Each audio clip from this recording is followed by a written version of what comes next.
Hello everyone, welcome back to my YouTube channel. उम्मीद करता हूँ आप सभी लोग ठीक ठाक होंगे, बढ़िया होंगे। मेरा नाम है अयान और आज मैं आप लोगों के लिए एक और नई क्लास लेकर आ चुका हूँ कॉल लो ट्यूटोरियल्स की। तो आज हमारी क्लास 24 होने वाली है और जैसा कि आप सभी को पता है कि लास्ट क्लास हमने टेक्स्ट टूल के ऊपर ली थी, काफ़ी डिटेल में उसको समझा था, बेसिक्स उसके काफ़ी अच्छे से हमने सीख लिए थे। उसके अलावा कुछ चीज़ें उसमें बची थी, इसलिए मैंने आपको बता दिया था कि उसका हम पार्ट 2 बनाएंगे। तो आज वही क्लास होने वाली है, टेक्स्ट टूल का हम पार्ट 2 बना रहे हैं आज। और अगर आपने इसका फ़र्स्ट पार्ट नहीं देखा है तो आप उसको प्लीज़ जाकर देख लीजिए, क्योंकि जब आप फ़र्स्ट पार्ट देखेंगे उसी को देखने के बाद जब आप ये सेकंड वाला पार्ट देखेंगे तभी आपको ये समझ में आएगा। तो चलिए बिना किसी देरी के आज की वीडियो हम स्टार्ट करते हैं। हम यहाँ पर चलते हैं टेक्स्ट टूल में। जैसा कि हमने देखा था पहले कि यहाँ पर टेक्स्ट टूल में एक टेक्स्ट टूल है और यहाँ पर एक टेबल भी है। तो टेबल के बारे में भी हम थोड़ा सा समझ लेंगे आज। फ़िलहाल टेक्स्ट टूल ले लेते हैं। टेक्स्ट टूल लेने से पहले मैं यहाँ पर एक रेक्टेंगल रख देता हूँ इस तरीके से, ठीक है। अब हम टेक्स्ट टूल लेते हैं। उसके बाद ये चीज़ हमने देखी थी कि हम जब कर्सर को यहाँ पर लेकर आते हैं इसके टॉप पर, तो यहाँ पर कर्सर थोड़ा सा चेंज हो जाता है, एक लाइन सी बन जाती है, ठीक है। और अगर हम थोड़ा सा उसके अंदर लेकर आते हैं इस तरीके से, तो वो एक टेक्स्ट बॉक्स जिस तरीके से होता है उसी तरीके से, मतलब जो शेप हम यूज़ कर रहे हैं उसी के शेप में टेक्स्ट बॉक्स बन जाएगा, ठीक है। तो फ़िलहाल मैं यहाँ पर क्लिक करता हूँ पाथ के ऊपर। तो ये अब जो भी हम लिखेंगे वो हमारा रेक्टेंगल के ऊपर ही रहेगा, चाहे हम उसको कितना भी लिख लें वो उसके चारों तरफ फैल जाएगा, लेकिन वो इधर उधर कहीं नहीं जाएगा, इस तरीके से, ठीक है। ये तो हो गया एक चीज़। अब यहाँ पर जो मैंने ये लिखा है उसके बाद आप देखेंगे ऊपर कुछ यहाँ पर इसकी कुछ प्रॉपर्टीज़ आ रही हैं, ठीक है। ये हम देख लेते हैं क्या चीज़ें हैं। मैं इसको थोड़ा सा जूम कर देता हूँ। अब यहाँ पर हमारे पास है एक मिरर टेक्स्ट वर्टिकली का एक ऑप्शन है, ठीक है। इसको अगर हम यूज़ करते हैं तो हमारा जो टेक्स्ट है वो वर्टिकली मिरर हो जाएगा, यानी पहले ये ऊपर था, उसके बाद इस तरीके से ये पलट गया तो ये नीचे की साइड में आ गया और ये एकदम मिरर हो चुका है इसमें। ये एक मिरर कमांड की तरह काम करता है। मैं इसको फिर ऊपर ही कर देता हूँ। उसके बाद एक हमारे पास कमांड है मिरर टेक्स्ट हॉरिजॉन्टली की। इसको हम यूज़ करेंगे तो हमारा टेक्स्ट हॉरिजॉन्टली जो है मिरर हो जाएगा, लेकिन इसका कुछ फ़ायदा नहीं, क्योंकि फिर हमारे अल्फ़ाबेट्स जो हैं वो बिल्कुल यूज़लेस हो जाएंगे, मतलब उसको हम पढ़ ही नहीं सकते। तो इसलिए हॉरिजॉन्टली करने का तो कोई मतलब ही नहीं है, ठीक है। ये खैर दो चीज़ें यहाँ पर एक ऑप्शन दिए हुए हैं, तो ये आप देख लीजिए। उसके बाद यहाँ पर एक ऑप्शन है मूव, एक मिनट में आपको दिखा देता हूँ लिखा क्या है यहाँ पे। ऑफसेट का move the text closer to the end और start of the path by specifying positive और नेगेटिव वैल्यूज़। यहाँ पर हम जैसे ही कुछ पॉजिटिव वैल्यूज़ या फिर माइनस में कोई वैल्यू डालेंगे तो उसके बाद पाथ से जो उसकी दूरी है वो कम ज़्यादा होती रहेगी, जो टेक्स्ट की जो दूरी है। यहाँ पर मैं आपको इसको करके दिखा देता हूँ। इस तरीके से ये मूव होता रहेगा अगर हम इसको कम करेंगे। अगर हम इसको ज़्यादा करेंगे तो ये आगे की तरफ मूव होता रहेगा।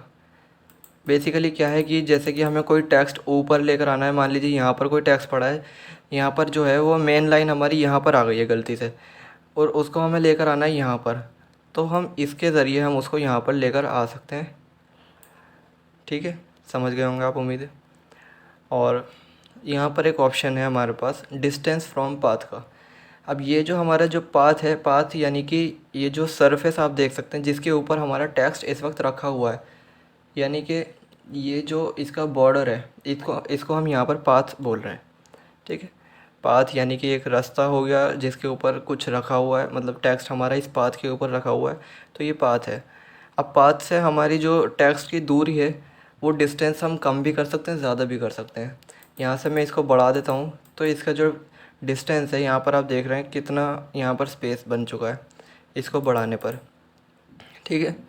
और यहाँ पर हम इसको इस तरीके से कम भी कर सकते हैं, तो ये कम होते होते अंदर की तरफ भी चला जाता है। लेकिन यहाँ पर आप देख रहे हैं किस तरीके से ये मर्ज हो गया, यहाँ पर टेक्स्ट आपस में एक दूसरे के ऊपर ओवरलैप हो गए। तो ये चीज़ हमें नहीं करनी, इसका भी ध्यान रखना है। मैं इसको नॉर्मल कर देता हूँ इस तरीके से।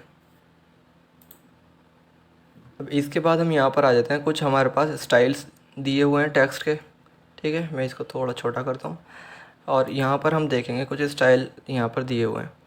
ये वाला ऑप्शन हम चूज़ कर लेंगे। तो यहाँ पर हमारे पास कोई भी ख़ास चेंजेस नहीं हुए, क्योंकि ऐसा है कि कुछ चीज़ें हमारी कहीं पर चेंज होती हैं, कुछ कहीं पर। मान लीजिए इस वक्त ये रेक्टेंगल पे हमने टेक्स्ट लिखा हुआ है, तो ये रेक्टेंगल पे काम नहीं करेगा, तो इसलिए इसने हमें यहाँ पे दिखा दिया कि यहाँ पे कोई चेंजेस नहीं हुए। इसी तरीके से यहाँ पर एक ऑप्शन है टेक्स्ट का, और ये है, और इसी तरीके से ये भी है। यहाँ पर कुछ इस तरीके से हुआ है कि ये वाली जो हमारी सीधी लाइन है वो सीधी सीधी आ गई, और ये जो यहाँ पर इस तरीके से लाइन आ रही है ऊपर से नीचे की तरफ, तो यहाँ पर हमारा टेक्स्ट भी ऊपर से नीचे की तरफ आ गया। इससे पहले क्या था, ये हमारा इसी तरीके से जा रहा था। तो ये वाला ऑप्शन भी हम यूज़ कर सकते हैं अगर हमारे डिज़ाइन में इसकी कोई रिक्वायरमेंट है तो। फ़िलहाल मैं इसको डिफ़ॉल्ट सेट पे कर देता हूँ। ठीक है जी, इसको मैं हटा देता हूँ फ़िलहाल। अब यहाँ पर हम क्या करते हैं, एक सर्कल रख लेते हैं।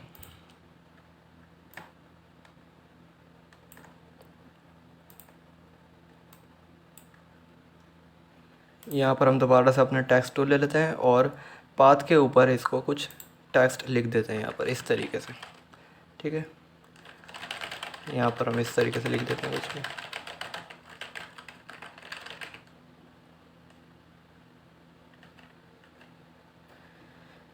ठीक है जी, ये हो गया एक। और यहाँ पर अब हम क्या करते हैं, इसको जैसा कि मैंने आपको यहाँ पर बताया कि आप इन ऑप्शंस के ज़रिए इसको कम या ज़्यादा कर सकते हैं। तो ये हम यहाँ पर अपने कर्सर से मैन्युअली भी कर सकते हैं।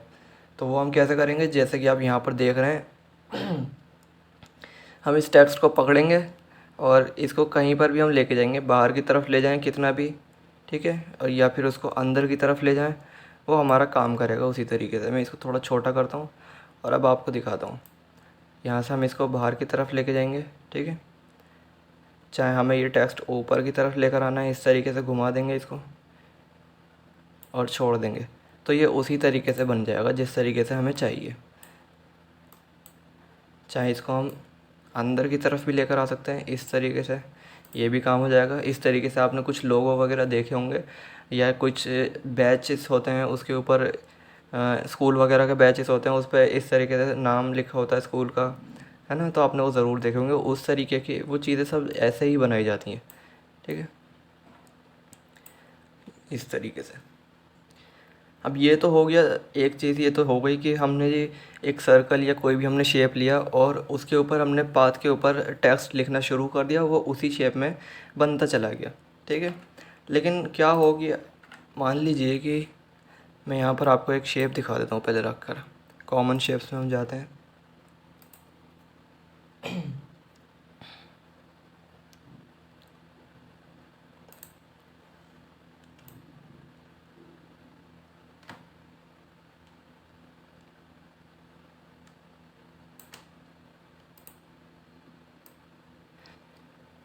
तो इस तरीके से यहाँ पर एक शेप हमने रख दिया। ठीक है, अब हम टेक्स्ट टूल ले लेते हैं, यहाँ पर हम कुछ भी लिख देंगे।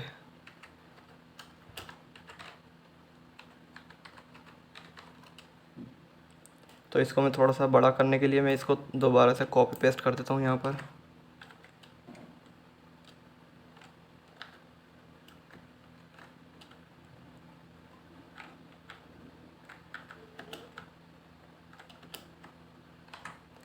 इस तरीके से, ठीक है। तो अभी मान लीजिए कि हमारे सामने एक सिचुएशन इस तरीके की है कि हमारे डिज़ाइन में कि हमने क्या किया, इस तरीके से हमने अपना टेक्स्ट लिख दिया, लेकिन फिर हमें क्या लगता है कि हमें कुछ इस तरीके से उसको शेप में लेकर आना चाहिए। जैसे ही शेप है, इस तरीके से मुझे उसको एक लहरदार उसको एक बनाना है टेक्स्ट को। तो फिर हम वो किस तरीके से कर सकते हैं, या तो हम उसको ऐसे ही करें कि एक शेप उस तरीके का रखें, फिर उसके ऊपर टेक्स्ट टूल लेकर फिर दोबारा से उस चीज़ को रीराइट करें। तो वो चीज़ तो थोड़ा सा लंबा एक प्रोसेस हो गया। तो यहाँ पर हमारे पास एक ऑप्शन कोड ने दिया हुआ है कि हम टेक्स्ट को लिखने के बाद भी उसमें चेंजेस कर सकते हैं। ठीक है, उसको हम बाद में किसी शेप में लेकर आ सकते हैं। वो किस तरीके से हम करेंगे, हमने टेक्स्ट को सेलेक्ट किया, उसके बाद हम टेक्स्ट में जाएंगे यहाँ पर, उसके बाद यहाँ पर एक ऑप्शन है फिट टेक्स्ट टू पाथ, यहाँ पर हम इसको क्लिक कर देंगे। ठीक है, अब ये हमें दिखा रहा है कि इस तरीके से आपका जो टेक्स्ट है वो यहाँ पर आ जाएगा, आप अपनी तरीके से उसको सेट कर लीजिए। तो मैं यहाँ पर इसको जहाँ पर भी मुझे ठीक लगेगा वहाँ पर इसको रख के मैं क्लिक कर दूँगा इस तरीके से। ठीक है, तो ये हमारा टेक्स्ट जो था वो पाथ के अंदर फिट हो चुका है।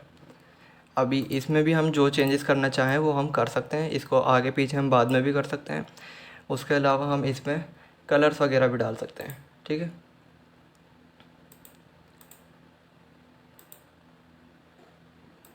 इस तरीके से। और अच्छा ये चीज़ आप नोट करेंगे कि जब मैंने इसको पकड़ के यहाँ पर कलर डाला इसमें इस तरीके से, तो आप देख रहे हैं कि जो हमारा टेक्स्ट है वो भी उसी कलर का हो रहा है, जिस कलर का हम उसको शेप जो कलर डाल रहे हैं, टेक्स्ट भी उसी कलर में आ रहा है, ठीक है। मैं इसको थोड़ा सा ऊपर की साइड पे लिख देता हूँ इस तरीके से, ठीक है। आप देखेंगे कि यहाँ पर जो है टेक्स्ट और शेप का कलर सेम आ रहा है। अब हम इसको क्या करें कि यहाँ पर मान लीजिए हमने अपने डिज़ाइन के लिए हमने एक लेयर जो हमें बनानी थी टेक्स्ट में, वो तो हमने बना दी, ठीक है। अब क्या करेंगे कि ये जो शेप है इसका तो हमें कोई काम ही नहीं है, हमें बस टेक्स्ट चाहिए। तो टेक्स्ट को हम इस वाले जो शेप है ये इससे हम इसको अलग कैसे कर सकते हैं, इसकी भी एक शॉर्ट की मैंने आपको पहले बताई थी।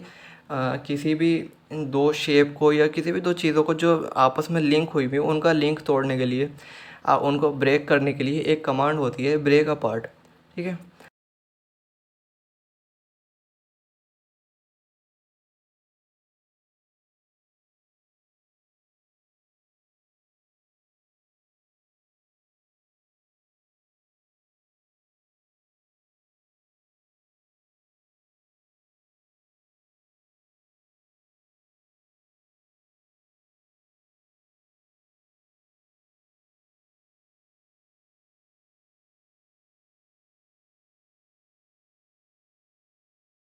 तो हम इसको सेलेक्ट करेंगे और कंट्रोल के यहाँ पर हम प्रेस कर देंगे अपने कीबोर्ड से। तो यहाँ पर ये हमारे जो दोनों चीज़ें हैं वो अलग अलग हो जाएंगी। अभी इसको हम डिलीट कर देंगे और यहाँ पे अ, जो हमें टेक्स्ट चाहिए था वो हमारा अलग होकर आ चुका है।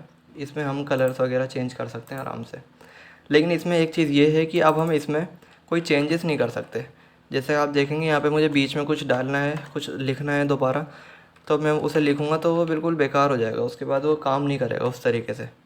तो हमें ये चीज़ मेक श्योर करनी है कि जो भी हमें चेंजेस उसमें करने हैं वो हम पहले ही कर लें, उसके बाद उसको ब्रेक अपार्ट करें, ठीक है। तो ये चीज़ हम यहाँ से हटा देते हैं।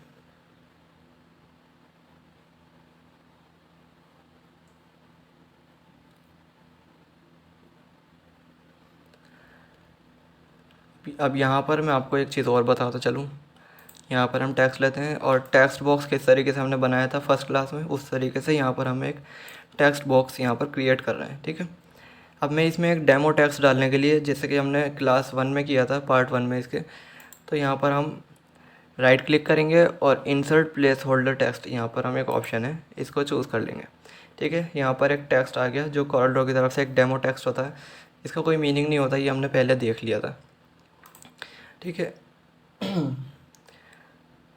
तो इसमें हम क्या करेंगे कि मान लीजिए मुझे क्या करना है, यहाँ पर जो ये वाली 2 लाइन्स आप देख रहे हैं इस तरीके से, ये जो यहाँ पर है, इसमें मुझे क्या करना है, इसका केस हमें चेंज करना है। मान लीजिए यहाँ पर कुछ एक हेडलाइन है जिसकी मुझे सारी चीज़ें एकदम कैपिटल लेटर्स में चाहिए, तो वो हम किस तरीके से कर सकते हैं। अब या तो मैं क्या करूँ, इसको यहाँ से इस तरीके से सेलेक्ट करना शुरू करूँ इन दोनों लाइन को, ठीक है, और उसके बाद इसको दोबारा से लिखूँ कैप्स लॉक ऑन करके।